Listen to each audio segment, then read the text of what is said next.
주님께서 여러분과 함께 마르코가 전한 거룩한 복음입니다. 예수님께서 군중의 환호를 받으시면서 예루살렘에 이르러 성전에 들어가셨다. 그리고 그곳의 모든 것을 둘러보신 다음 날이 이미 저물었으므로 12 제자와 함께 베타니아로 나가셨다.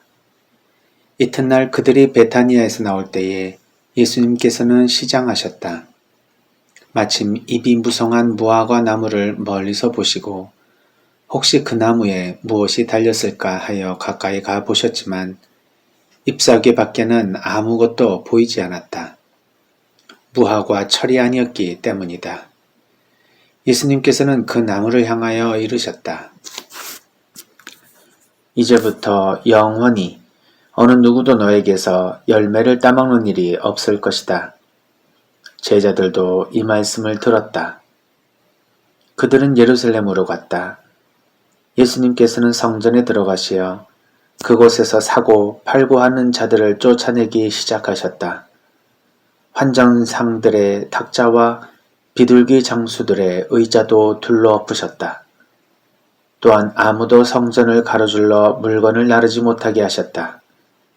그리고 그들을 가르치시며 이렇게 말씀하셨다. 나의 집은 모든 민족들을 위한 기도의 집이라 불릴 것이다. 라고 기록되어 있지 않느냐. 그런데 너희는 이곳을 강도들의 소굴로 만들어버렸다.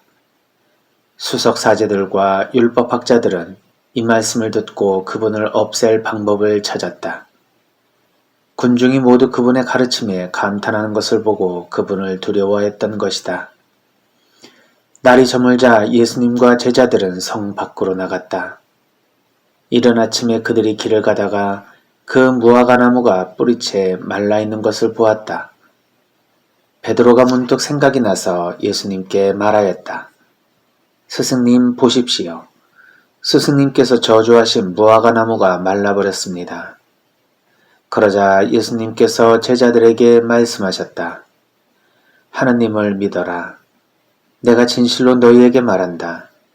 누구든지 이 산더러 들려서 저 바다에 빠져라 하면서 마음속으로 의심하지 않고 자기가 말하는 대로 이루어진다고 믿으면 그대로 될 것이다. 그러므로 내가 너희에게 말한다. 너희가 기도하며 청하는 것이 무엇이든 그것을 이미 받은 줄로 믿어라. 그러면 너희에게 그대로 이루어질 것이다. 너희가 서서 기도할 때에 누군가에게 반감을 품고 있거든 용서하여라. 그래야 하늘에 계신 너희 아버지께서도 너희의 잘못을 용서해 주신다. 주님의 말씀입니다. 그리스도님 찬미합니다. 찬미 예수님, 오늘 예수님께서는 무화과 나무를 저주하시며 성전을 정화하시고 그리고 믿음을 가지고 기도하며 용서하라는 이런 말씀을 쭉 마르코 복음을 통해서 말씀하십니다. 한 복음에 여러 내용들이 같이 붙어 있지만 이 내용들은 서로 어떤 의미를 가지고 연결되어 있습니다. 먼저 무화과 나무를 생각해 봅시다. 예수님께서 비유로 말씀하신 이 무화과 나무의 비유는 세 가지로 구분해 볼 수 있습니다. 첫 번째 부분은 예수님께서 열매 맺지 못하는 무화과 나무를 저주하십니다. 그리고 이후에 나오는 내용에서 예수님은 성전을 정화하시죠. 그 후에 제자들과 함께 다음날 아침 나가보니 바로 전날 예수님께서 저주했던 무화과 나무가 뿌리채 말라버린 것을 보게 됩니다. 이 비유를 보고 많은 사람들은 예수님께서 아직 철이 아닌데도 불구하고 무화과 달릴 것을 기대하셔서 그 무화과 열리지 않았으니까 화가 나셨나? 도대체 예수님께서는 무엇을 기대하셨는가? 열릴 철이 아닌 그때의 열매를 요구하시는 분인가? 예수님의 이 비유의 말씀을 알아듣기 힘들다고 말들을 합니다. 그렇지만 이 마르코 복음의 이 비유들은 그 이후에 무슨 내용이 나오는지와 서로 연결이 되어 있는 비유의 말씀들이기 때문에 그 자체보다는 관계적으로 이해를 해야 합니다. 즉 무화과 나무에 대한 비유는 성전을 정화하신 예수님의 행동과 밀접히 연결되어 있습니다. 그리고 마르코 복음사가는 이러한 예수님의 비유를 알아듣기 위해서는 우리가 깨달음의 지혜가 있어야 하는데 이 깨달음의 지혜를 예수님께서는 우리에게 무엇을 통해서 말씀해 주시는가 하면 듣고 보고 기억하는 것을 통해서 깨닫게 된다는 것을 말씀하십니다. 예를 들면 이 복음 이전에 마르코복음 8장 14절에서 21절까지의 내용을 보면 5,000명을 먹이신 그 빵의 기적을 보고도 제자들은 이것이 무엇을 의미하는지를 깨닫지 못하는 것을 예수님께서 한탄하십니다. 너희는 그것이 무슨 뜻인지 깨닫지 못하느냐. 너희는 눈이 있어도 보지 못하고 귀가 있어도 듣지 못하느냐. 너희는 기억하지 못하느냐 하고 8장 18절에 말씀하시죠. 즉 예수님께서 하신 기적을 직접 보고 그리고 그것을 듣고 그것을 기억한다면 우리는 어떤 깨달음을 얻을 수 있다는 말씀입니다. 마르코 복음사가는 이토록 어떤 한 비유를 우리가 직접 보고 듣고 기억하는 방식으로 잘 묵상한다면 그 비유가 가진 의미를 깨달을 수 있다. 예수님께서 어떤 말씀을 해주시는지를 알아들을 수 있다. 이러한 의도를 가지고 이 복음에서도 듣다, 보다, 기억한다라는 단어를 사용합니다. 먼저 14절에 보면 예수님께서 그 나무를 향하여 이르셨다. 이제부터 영원히 어느 누구도 너에게서 열매를 따먹는 일이 없을 것이다. 라고 말씀하신 다음에 제자들도 이 말씀을 들었다. 라고 표현하고 있습니다. 이것이 그냥 지나가는 이야기가 아니라 제자들이 이 말씀을 들었다라는 것을 강조하는 마르코의 의도가 들어가 있습니다. 그리고 곧바로 성전 정화의 말씀이 나오시고 난 후 날이 저물자 예수님과 제자들은 성 밖으로 나가서 하룻밤을 지냅니다. 그리고 20절 이른 아침에 그들이 길을 가다가 그 무화과 나무가 뿌리째 말라있는 것을 보았다라는 단어가 나옵니다. 앞에 예수님 말씀을 들었다와 20절에 오늘 이 아침에 무화과 나무가 말라있는 것을 보았다 하는 것이죠. 그러니까 예수님께서 말씀하신 것을 들었고 그 말씀이 이루어진 것을 보았습니다. 그리고 난 다음 21절 베드로가 문득 생각이 나서 예수님께 말합니다. 스승님 보십시오. 스승님께서 저주하신 무화과 나무가 말라버렸습니다. 이것은 스승님이 하신 말씀을 들었고 그리고 그 말씀이 이루어진 것을 본 후에 베드로가 문득 생각이 나서라는 단어는 기억했다는 뜻입니다.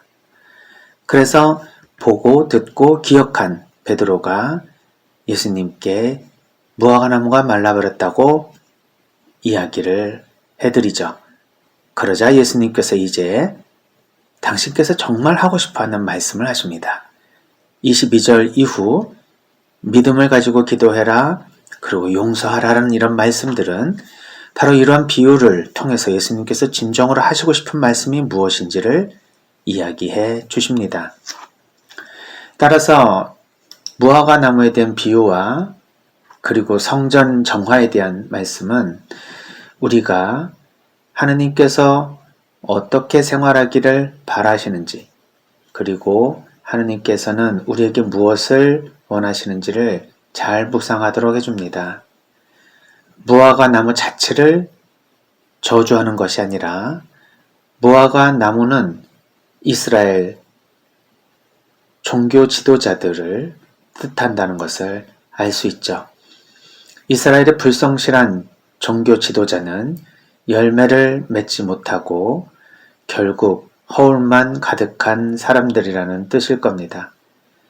그 나무의 비유 다음에 곧바로 강도들의 소굴로 만든 이 율법학자와 수석 사제들을 비판하시는 장면을 통해서 연결적으로 생각할 수 있습니다. 즉 성전에서 장사를 하는 환전상들의 이 행태를 보고 탁자와 또 의자를 다 둘러 엎으시죠. 이렇게 성전을 더럽게 만든 장본인은 바로 이스라엘 지도자라는 것입니다. 성전 자체가 문제가 있는 것이 아니라 성전을 그렇게 만든 장본인, 무화과 나무 자체가 문제가 아니라 무화과 나무를 그렇게 만든 그 무엇이 바로 원인이 있는 것이며 그 원인에 대한 것을 예수님께서는 비판하신다는 것을 알 수 있습니다.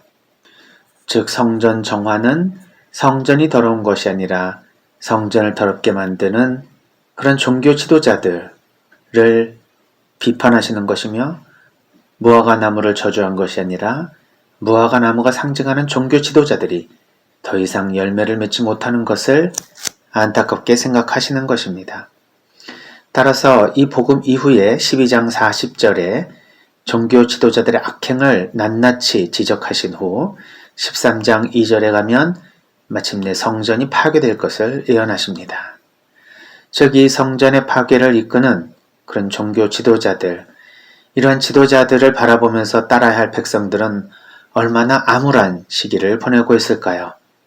그러나 그럼에도 불구하고 하나님을 믿고 우리가 진실되게 하나님께 의탁한다면 그 어떤 것도 들어주시는 하나님께서 이러한 우리의 생각을 아시고 그 믿음대로 이루어지게 해주신다는 것을 말씀하십니다.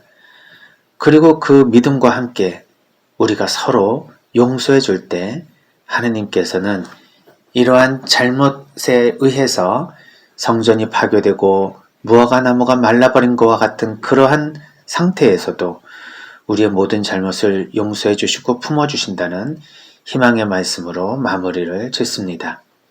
결국 우리는 믿음과 용서로 이 시련을 이겨내갈 수 있다는 뜻입니다.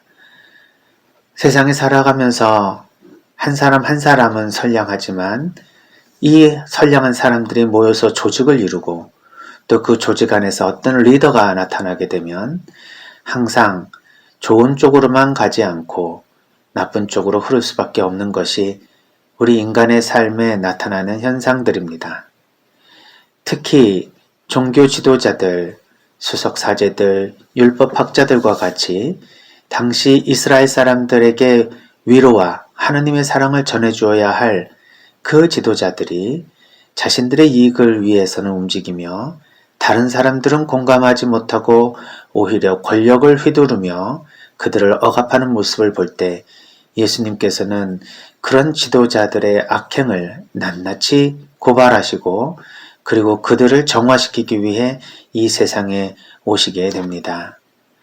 현재 우리의 상황에서도 우리는 어떤 구조에서 오는 사회적인 악, 정치적인 악, 그리고 어떤 제도적인 악으로부터 자유롭기가 어렵습니다. 그럴 때마다 연약한 백성들은 아무리 화소연하고 아무리 그것을 바꾸려 노력해도 힘이 붙여서 무기력해지기 일쑤입니다. 예수님께서는 그러나 불가능하게 보이는 것이라 하더라도 용기를 내어서 진실로 믿음을 가지고 청하라고 말씀하십니다. 누구든지 이 산더러 들려서 저 바다에 빠져라 하면 이게 과연 가능할까 하고 의심하지 않겠습니까? 그러나 마음속으로 의심하지 않고 자기가 말하는 대로 이루어진다면 그대로 될 것이라는 말씀을 주십니다. 어쩌면 우리가 이 미약한 힘으로 어떻게 이 조직과 사회 그리고 이 세상을 변화시킬 것인지에 대해서 잘 믿을 수가 없으며 따라서 무기력한 신앙인으로 살아갈 수 있습니다. 그러나 진정으로 믿음을 가지고 기도를 한다면 이 모든 것이 이루어질 수 있다는 이 예수님의 말씀을 믿을 수 있으십니까? 진실로 믿으면 진실로 이루어진다는 것을 믿을 수 있겠습니까? 어쩌면 우리에게 있어서 기적이 오지 않는 것은 우리가 이런 믿음의 힘을 믿지 않기 때문이 아닐까 생각해 봅니다. 완벽하게 믿을 수 있다는 것은 사실 인간의 영역은 아닐 것입니다. 그것도 하나님의 은총이 아니고서는 믿음을 가지기 어려우니 우리는 진정한 믿음을 가지는 이 신뢰심조차도 하나님께서 주신다는 것을 겸손되이 깨닫고 우리에게 진실로 믿고 기도할 수 있는 그러한 힘을 주님께 또한 의탁해야 할 것입니다. 그리고 우리가 우리의 힘으로 최선을 다해서 하느님께 청하는 그 기도는 주님께서 그 기도의 미진한 부분을 채우셔서 온전한 믿음으로 만드시어 우리의 기도를 이루어 주실 것이라는 것을 믿고 고백합니다. 진정 신앙인이 할 수 있는 것은 많지 않다 보이더라도 믿음이라고 하는 아무리 봐도 작아 보이는 이 형태의 기도가 결국 큰 세상의 변화를 일으킬 수 있다는 것을 믿는 것이 바로 우리 신앙인이라 생각이 듭니다. 우리는 따라서 믿음을 가지고 있기에 미약하지 않습니다. 우리는 권력과 힘을 가지고 있지 않지만 하느님의 권한으로 이 세상을 변화시킬 수 있는 작은 믿음을 위대하게 실천하는 신앙인입니다. 우리의 믿음으로 더욱더 밝은 세상 그리고 우리의 성전을 더럽혔던 모든 것을 깨끗이 만들 수 있는 그러한 진실한 신앙인으로 살았으면 좋겠습니다. 오늘 믿음을 통해서 우리에게 하나님께 더 가까이 갈 수 있는 방법을 가르쳐 주신 주님께 찬미드리며 오늘 하루 우리가 진정으로 기원하는 우리의 소망을 주님께 믿음으로 청해 보도록 합시다.